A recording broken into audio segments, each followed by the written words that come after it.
नमस्कार, मैं हूं ज़ायरा। चलिए शुरुआत कर लेते हैं सुपरफास्ट खबरों की।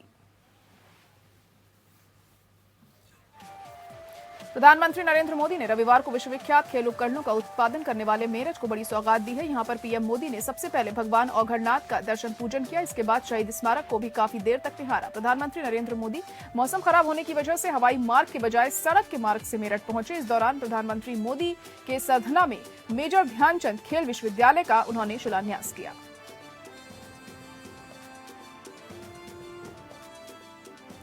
पीएम मोदी ने बटन दबाकर मेजर ध्यानचंद खेल विश्वविद्यालय का शिलान्यास किया। इस अवसर पर उन्होंने खेल प्रदर्शनी का अवलोकन करने के साथ ही कुछ उपकरणों पर अपनाया हाथ भी आजमाया। करीब 700 करोड़ की लागत से तैयार होने वाले इस विश्वविद्यालय को 2.5 वर्ष में तैयार करने का लक्ष्य है।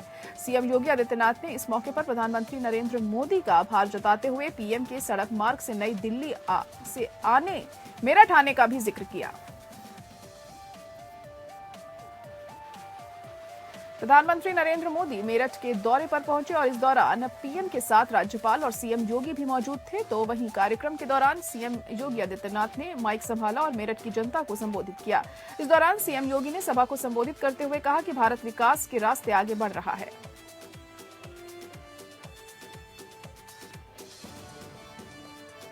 योगी ने कहा कि प्रदेश में खेल प्रतिस्पर्धाओं को बढ़ाने के लिए हमारी सरकार अनेक काम किए हैं हमारी सरकार ने, और उन्होंने कहा कि खिलाड़ियों ने देश और दुनिया में मान बढ़ाया। उन्होंने कहा कि पिछली सरकारों में यहां के युवाओं के भविष्य के साथ खिलवाड़ हुआ, महिलाओं और बेटियों की सुरक्षा के साथ खिलवाड़ हुआ, लेकिन प्रधानमंत्री मोदी के नेतृत्व में राज्य में सुरक्षा का माहौल पैदा हुआ।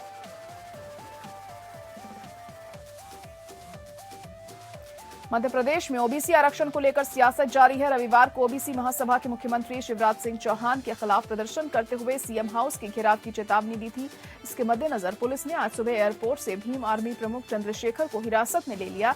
इसके अलावा ओबीसी महासभा के कई नेताओं को पुलिस ने हिरासत में या नजरबंद करके रखा हुआ है। भीम आर्मी के पदाधिकारी ने ट्वीट कर बताया कि पुलिस एयरपोर्ट पर पहले से ही चंद्रशेखर का इंतजार कर रही थी और उन्हें बाहर आते ही हिरासत में ले लिया गया। उधर ओबीसी आरक्षण को लेकर सियासत तूफान पर है, जिसके बाद भोपाल में आने वाली ट्रेनों और बसों को पुलिस चेक कर रही है। शहर में प्रवेश करने वाले रास्तों पर बैरिकेड्स लगाकर चेक किया जा रहा है। ओबीसी संगठनों ने आज मुख्यमंत्री निवास के घेराव का ऐलान किया था, जिसके बाद पुलिस सख्ती बरत रही है। मध्य प्रदेश के अलीराजपुर में एक भीषण सड़क हादसा हो गया। यहां पर खंडवा बड़ौदा मार्ग पर एक यात्री बस दुर्घटनाग्रस्त हो गई। इस घटना में 3 यात्रियों की मारे जाने और 2 दर्जन से अधिक लोगों के घायल होने की खबर सामने आ रही है। इस घटना में घायल हुए लोगों में 7 बच्चे भी शामिल हैं। हादसे के बाद सभी घायलों का इलाज जिला अस्पताल में कराया जा रहा है। यहाँ पर बताया जा रहा है कि शिकार हुई बस पुलिया की रेलिंग तोड़ 12 फीट नीचे नाले में जा गिरी।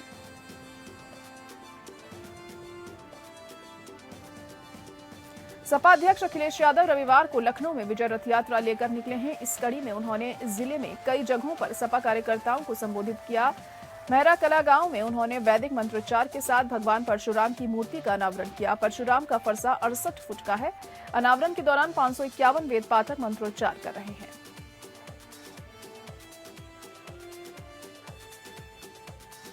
अखिलेश यादव ने अपने संबोधन में कहा कि ये नया वर्ष तारीख बदलने से आया है। हमें उम्मीद है कि इस नए वर्ष में उत्तर प्रदेश में भी बदलाव होगा।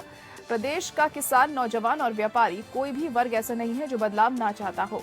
अखिलेश यादव ने कहा कि प्रदेश में जहां विकास होना चाहिए था वो पूरी तरह ठप दिखाई दे रहा है। लगभग 4.5 साल से ज्यादा समय तक उत्तर प्रदेश की जनता को दुख, तकलीफ और परेशानी ही मिली है।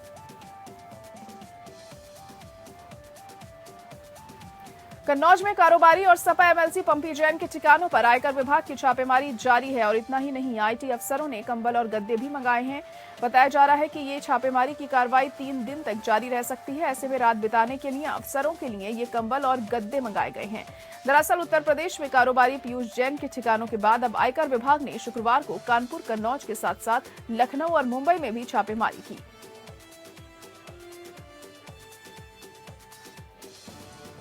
ये छापे इत्र कारोबारी पुष्पराज जैन उर्फ पंपी और मोहम्मद याकूब के ठिकानों पर मारे गए। पुष्पराज जैन समाजवादी पार्टी से एमएलसी हैं। उन्होंने हाल ही में अखिलेश यादव के हाथों समाजवादी इत्र लॉन्च कराया था।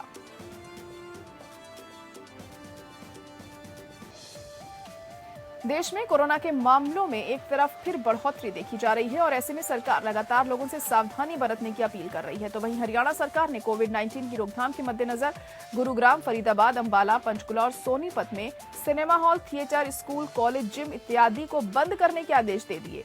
अब राज्य में कार्यालय भी 50% हाजिरी के साथ ही काम करेंगे। अभी के लिए 12 जनवरी तक महामारी अलर्ट की अवधि बढ़ा दी गई है।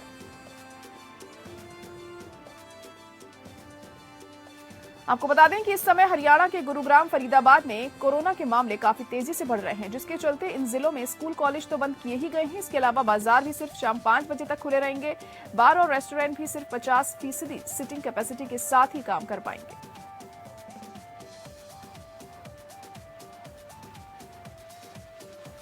देश में एक बार फिर कोरोना का खतरा लगातार बढ़ता जा रहा है। तो वहीं नया वेरिएंट ओमिक्रॉन के मामलों में भी बढ़ोतरी दर्ज की जा रही है। बात करें प्रदेशों की तो उत्तराखंड में साल के पहले ही दिन ओमिक्रॉन के 4 नए मामले सामने आए, जो कि साल के पहले ही दिन एक चिंता वाली खबर है।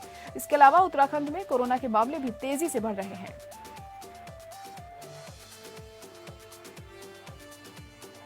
देश में जानलेवा कोरोना वायरस महामारी के मामले अब तेजी से बढ़ने लगे हैं। साथ ही कोरोना के सबसे खतरनाक वेरिएंट ओमिक्रॉन के मामले भी तेजी से बढ़ रहे हैं। तो वहीं देश में पिछले 24 घंटे में कोरोना वायरस के 27,553 नए मामले सामने आए, जबकि बीते दिन इस महामारी से 284 लोगों की मौत हुई।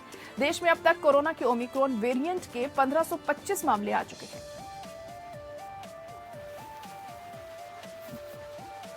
वहीं केंद्रीय स्वास्थ्य मंत्रालय की ओर से जारी किए गए आंकड़ों के मुताबिक देश में अब एक्टिव मामलों की संख्या बढ़कर 1,22,801 हो गई है। वहीं इस महामारी से जान गंवाने वालों की संख्या बढ़कर 4,81,770 हो गई है। बीते दिन यहां पर 9,249 कोरोना के मामलों में रिकवरी भी हुई है।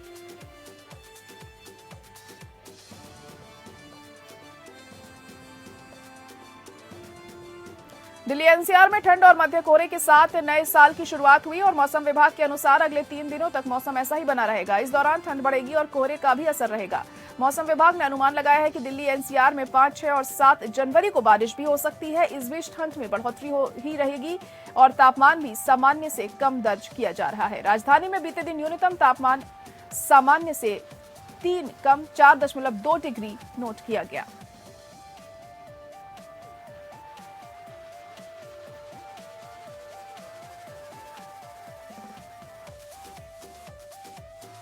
राम मंदिर निर्माण के साथ देश में धार्मिकता का भी माहौल बढ़ता जा रहा है और ऐसे में सुबह से ही दूर दराज से युवा और उनका परिवार भगवान के दर्शन के लिए अयोध्या पहुंच रहे हैं। यहां पर बता दें कि अयोध्या के सिद्धपीठ हनुमानगढ़ी पर सुबह से ही लाखों श्रद्धालुओं का तांता लगा रहा।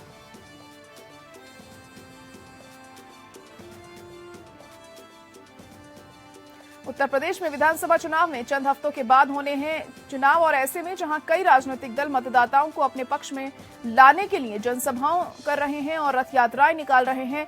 भाजपा अपने लेखा जोखा को साथ जनता के बीच में जन विश्वास यात्रा निकाल रही है। अब इस यात्रा के समापन पर मुख्यमंत्री की अगुवाई रामपुर में की जाएगी।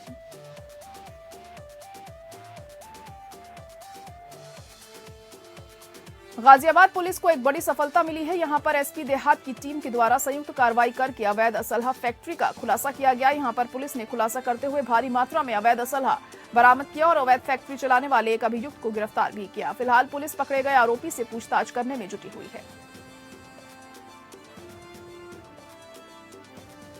कानपुर की सरकारी इमारतों पर शासन द्वारा लगाए जा रही प्रचार सामग्री विवादों के घेरे में है। इनमें समाजवादी पार्टी की पिछली सरकार पर तंज कसते हुए वर्तमान भाजपा सरकार की प्रशंसा की गई है।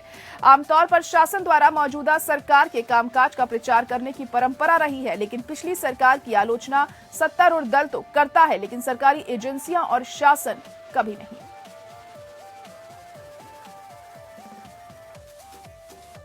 वैष्णो देवी दरबार में हुई भगदड़ के बाद जो मौत हुई है उसमें गाजियाबाद की रहने वाली एक महिला श्वेता सिंह की भी मौत हुई। यहां पर मौत के बाद से ही परिजनों में कोहराम मचा हुआ है। बताया जा रहा है कि मृत महिला अपनी बहन के साथ वैष्णो देवी दर्शन के लिए गई थी, जिसके बाद हादसे का शिकार हो गई। बागपत में बीजेपी से सांसद सत्यपाल सिंह ने मवीकला गांव के पास टोल प्लाजा पर 108 फीट तिरंगा झंडा के उद्घाटन कार्यक्रम में मुख्य अतिथि पहुंचे, जिसके बाद उन्होंने कार्यक्रम में मंच से बोलते हुए कहा कि रोजाना ट्रैफिक बढ़ता जा रहा है तो लोगों की नजर तो जाएगी ही और देखेंगे कि ये राष्ट्रीय झंडा भी है और बागपत का झंडा भी है।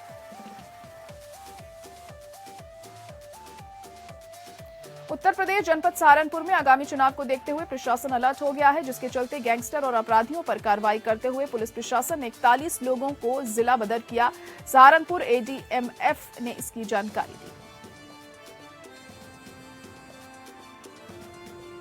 अमरोहा के गजरौला गांव में रेलवे ओवरब्रिज के पास सड़क हादसा हुआ। इसमें स्कूटी सवार घायल हो गया, जिसके बाद राहगीरों ने एम्बुलेंस बुलाकर घायल को गजरौला सीएचसी में भर्ती करवाया और जहां उसका इलाज चल रहा है।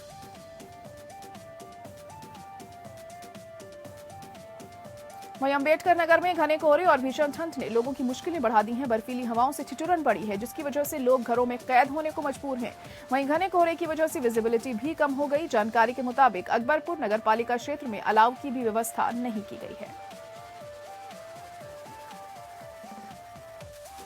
राम मंदिर निर्माण के साथ देश में धार्मिकता का भी माहौल बढ़ता जा रहा है। अभी तक जहां इस नववर्ष को मनाने के लिए युवा गार्डन में घूमना व विभिन्न प्रकार की पार्टियां करना पसंद करते थे, वहीं भगवान के प्रति आस्था भी बढ़ती जा रही है लोगों की, जिसका नजारा अयोध्या में देखने को मिला। और सुबह से ही दूर दराज से युवा और उनका परिवार भगवान के दर्शन करने पहुंच रहे हैं। भदोही जिले ने कुछ अलग ही अंदाज से नए साल की शुरुआत की। यहां प्रशासन ने लोगों के खोए हुए मोबाइल उन्हें वापस किए। यहां पर बताया जा रहा है कि पुलिस ने 75 लोगों को उनके खोए हुए मोबाइल बरामद कर उन्हें वापस लौटा दिए, जिसके बाद खोए हुए मोबाइल लोग वापस पाकर काफी खुश हुए और पुलिस का धन्यवाद किया। महिलाओं के न्याय की लड़ाई लड़ रहे गुलाबी गैंग ने पिछले साल की तरह इस साल भी नववर्ष पर अपना वार्षिक सम्मेलन आयोजित कर ठंड से निजात दिलाने के लिए 1000 गरीब महिलाओं को कंबल वितरित किए। इस मौके पर गुलाबी गैंग की कमांडर ने कहा कि जीएसटी के चलते उन्हें कंबल खरीदने में काफी दिक्कतों का सामना करना पड़ा।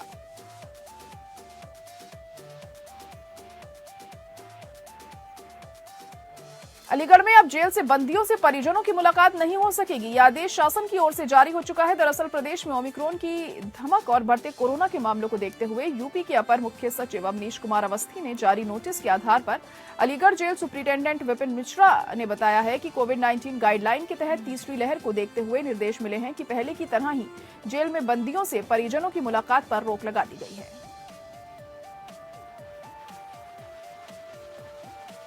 एटा के मलावन क्षेत्र के छछेना के पास तेज रफ्तार का कहर देखने को मिला, जिसके चलते नववर्ष का जश्न मनाकर लौट रहे युवाओं की कार डिवाइडर से टकरा गई। हादसे के बाद कार सवार बाल बाल बचे, वहीं युवक कार छोड़कर फरार हो गया। हादसे का वीडियो सीसीटीवी में कैद हो गया है।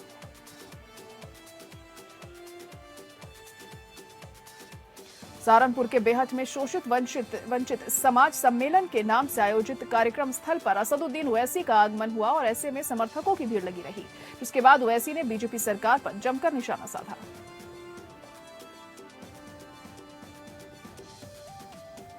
वैष्णो देवी दरबार में हुई भगदड़ के बाद जो मौत हुई है, उसमें गाजियाबाद की रहने वाली एक महिला श्वेता सिंह की भी मौत हो गई। यहां पर मौत के बाद से ही परिजनों में कोहराम मचा है। बताया जा रहा है कि मृत महिला अपनी बहन के साथ वैष्णो देवी के दर्शन करने गई थी, जिसके बाद हादसे का शिकार हो गई। यूपी बीजेपी प्रदेश अध्यक्ष स्वतंत्र देव सिंह और कैबिनेट मंत्री किशोर कौशल की अगुवाई में जन विश्वास यात्रा निकल रही है, तो वहीं यात्रा राजधानी लखनऊ के नजदीकी बाराबंकी जिला पहुंची। यहां पर सभी 6 विधानसभा क्षेत्र से होते हुए जन विश्वास यात्रा निकली। इस दौरान प्रदेश अध्यक्ष स्वतंत्र देव सिंह ने जन विश्वास यात्रा के दौरान लोगों को संबोधित करते हुए विपक्ष पर जमकर निशाना साधा। उन्होंने विपक्ष पर निशाना साधते हुए कहा कि सभी पार्टियां आतंकवाद, नक्सलवाद और माओवाद को समर्थन करने आई हैं।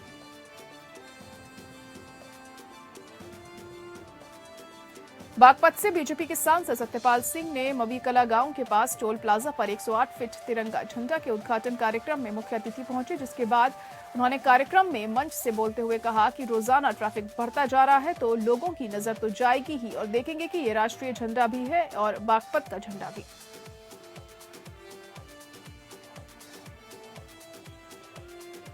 मथुरा में हिस्ट्री शीटर की गाड़ी ने पुलिस की जीप में टक्कर मार दी। गाड़ी में बैठे 2 पुलिसकर्मी घायल हो गए। वहीं दुर्घटना में घायल हुए दरोगा रामकिशन की मौत हो गई। टक्कर मारने के बाद आरोपी ड्राइवर फरार हो गया। गाड़ी हिस्ट्री शीटर दिलीप की बताई जा रही है। प्राइवेट गाड़ी में बैठा एक व्यक्ति भी घायल हो गया, जिसे पुलिस ने उपचार के लिए अस्पताल में भर्ती करवाया है। बांदा के अतरा नगर के हिंदू इंटर कॉलेज के मैदान में आयोजित बसपा कार्यकर्ता सम्मेलन और जनसभा को संबोधित करते हुए राष्ट्रीय महासचिव सतीश चंद्र मिश्रा ने कहा कि बीजेपी वाले जिनसे वोट लेते हैं उन्हीं को चोट भी देते हैं। उन्होंने कहा कि भगवान राम आस्था का केंद्र है, लेकिन भाजपा ने राम के नाम पर और मंदिर निर्माण के नाम पर करोड़ों रुपए वसूले हैं। अमरोहा में युवती के अपहरण का मामला सामने आया है, जिसको लेकर पीड़ित परिजन प्रशासन से नाराज दिखे। परिजनों ने थाने के गेट पर हंगामा किया और पुलिस पर लापरवाही बरतने का आरोप लगाया।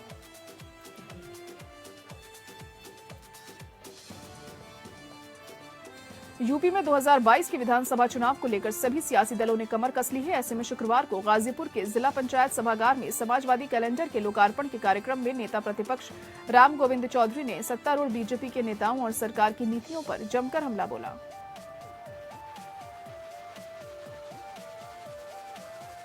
हाथरस के मथुरा बरेली रेल मार्ग पर रेल फाटक के पास मालगाड़ी ने कार को टक्कर मार दी, जिसमें कार के परखच्चे उड़ गए। हादसा इतना भयंकर था कि कार सवार एक शख्स की मौके पर ही मौत हो गई, जबकि 2 गंभीर रूप से घायल हो गए और अलीगढ़ उन्हें रेफर किया गया। वहीं पुलिस ने मृतक के शव को पोस्टमार्टम के लिए भेज दिया है और आगे की कार्रवाई शुरू कर दी है।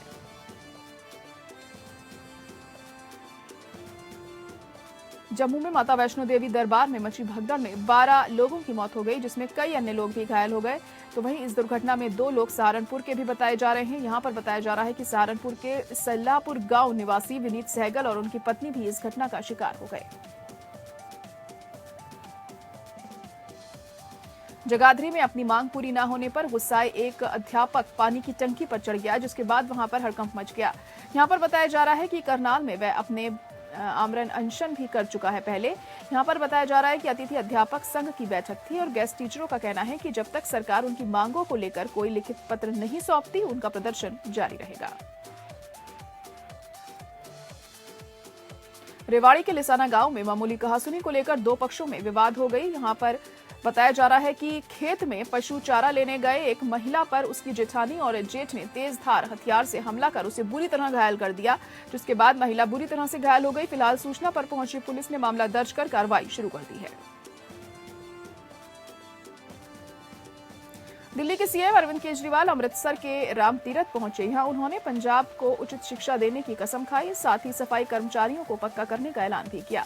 पंजाब सरकार को घेरते हुए केजरीवाल ने कहा कि मजीठिया के मामले पर एफआईआर दर्ज कर पंजाब सरकार दिखावा कर रही है। साथ ही वैष्णो देवी के हादसे पर उन्होंने दुख जाहिर किया।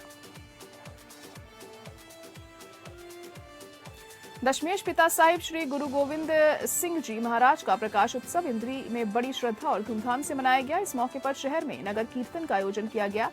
ये नगर कीर्तन श्री गुरुद्वारा साहिब जी से शुरू होता हुआ शहर के विभिन्न मार्गों से होकर वापस गुरुद्वारा साहिब पहुंचा।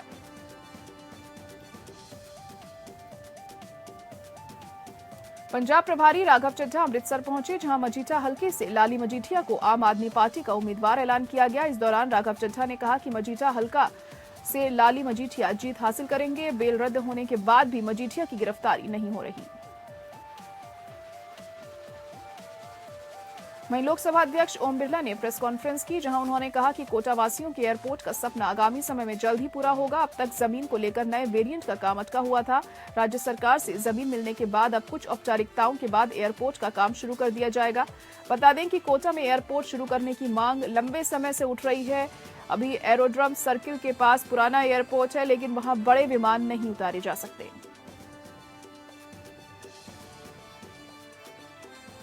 यूं तो पार्षद बनते ही लोग महंगी गाड़ी और बदलते तेवर का शिकार हो जाते हैं, लेकिन कोटा नगर निगम के एक पार्षद ऐसे भी हैं जो अपने वार्ड में तो काम करते ही हैं, साथ ही अपना घर चलाने के लिए एक ढाबे में कुक का काम भी करते हैं।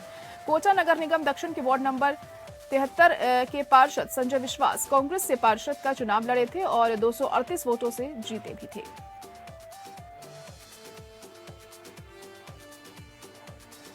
बीकानेर में किसानों को लगातार खाद की दिक्कतों का सामना करना पड़ रहा है। यहां पर बताया जा रहा है कि नहरों में पानी आते ही यूरिया खाद के लिए सुबह से ही किसान सोसाइटी और निजी पेस्टिसाइड की दुकानों के आगे लंबी लाइनों में लग जाते हैं और ऐसे में किसानों का कहना है कि लंबी लाइन होने के चलते हमें खाद की दिक्कत का सामना करना पड़ता है और खेती में भी दिक्कत आती है। बीदासर में एनपीएससीएफआर के प्रांतीय आह्वान एवं शिक्षक संघ एलिमेंट्री सेकेंडरी टीचर एसोसिएशन के संयुक्त तत्वाधान में ब्लॉक के हर विभाग के 204 के बाद नियुक्त कर्मचारियों ने एनपीएस के विरोध व पुरानी पेंशन बहाली की मांग को लेकर कैंडल मार्च निकाला। संघ रेस्टा के जिला अध्यक्ष राम अवतार पबरी ने बताया कि एनपीएस योजना कर्मचारी के लिए एक अभिशाप है। इसके पेंशन और सामाजिक सुरक्षा की कोई गारंटी नहीं है। झालावाड़ जिले के प्रसिद्ध धार्मिक स्थल कामखेड़ा बालाजी धाम सड़क मार्ग इन दिनों अपनी ही बदहाली पर आंसू बहा रहा है। पिछले 8 महीने से सड़क खस्ताहाल और जर्जर हालत में पहुंच चुकी है, जिस वजह से वाहन चालकों को मुश्किलों का सामना करना पड़ रहा है। 3 किलोमीटर सड़क मार्ग कामखेड़ा के पिपलिया चौराहे तक, जो NH 37 से अकलरेरा मनोहर थाना सड़क को जोड़ता है, उसकी हालत जर्जर है। और इसी के साथ फिलहाल बुलेटिन में इतना ही। मुझे दीजिए इजाजत। नमस्कार।